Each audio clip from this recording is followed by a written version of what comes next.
savais que l'avatar Aang a disparu pendant 100 ans parce qu'il avait simplement peur d'être l'avatar? Commente le nom du prochain avatar dont tu veux que je raconte l'histoire. Allez, c'est parti pour la vidéo.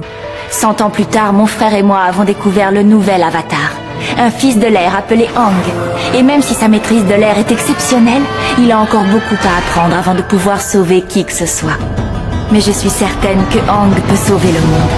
Aang est né parmi les nomades de l'air. Très jeune, il montrait un talent exceptionnel et reçut ses tatouages de maître à seulement 12 ans. Peu après, les moines découvrirent qu'il était la réincarnation de l'avatar Roku. Normalement, un avatar apprend la vérité à 16 ans, mais les tensions avec la nation du feu devenaient de plus en plus dangereuses. Les moines décidèrent donc de lui révéler son destin plus tôt. Ils voulaient même le séparer de Gyatso, celui qui l'avait élevé. Vous jouez au Baisho avec lui? L'avatar devrait s'entraîner. On s'est déjà suffisamment entraîné pour aujourd'hui. Nous manquons de temps.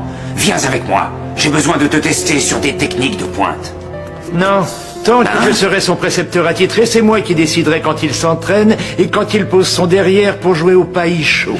Aang prit peur. Il ne voulait pas perdre son enfance. Il ne voulait pas quitter son maître. Alors il s'enfuit avec Appa. Mais une violente tempête éclata. Pour survivre, il entra instinctivement dans l'état avatar. Une immense sphère de glace l'emprisonna avec Appa pendant 100 ans. Pendant ce temps, Sozin lança la guerre de 100 ans et extermina les nomades de l'air pour empêcher l'avatar de l'arrêter. Lorsque Katara et Sokka retrouvèrent Aang, il découvrit que tout son peuple avait disparu. Il était devenu le dernier maître de l'air. Avec ses amis, il parcourut le monde pour maîtriser les 4 éléments. Katara lui enseigna l'eau, Toph la terre et Zuko le feu. Puis arriva le combat final contre Ozai. Tous les anciens avatars lui conseillèrent de le tuer.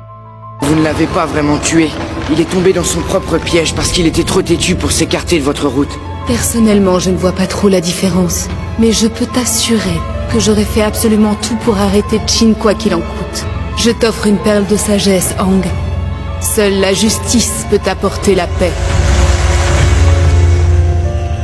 Je savais que je n'aurais pas dû demander à Kyoshi. Mais Aang refusa de trahir les principes de son peuple. Grâce à une tortue lion, il apprit la maîtrise de l'énergie et retira définitivement les pouvoirs d'Ozai sans lui enlever la vie. Il mit ainsi fin à la guerre de 100 ans.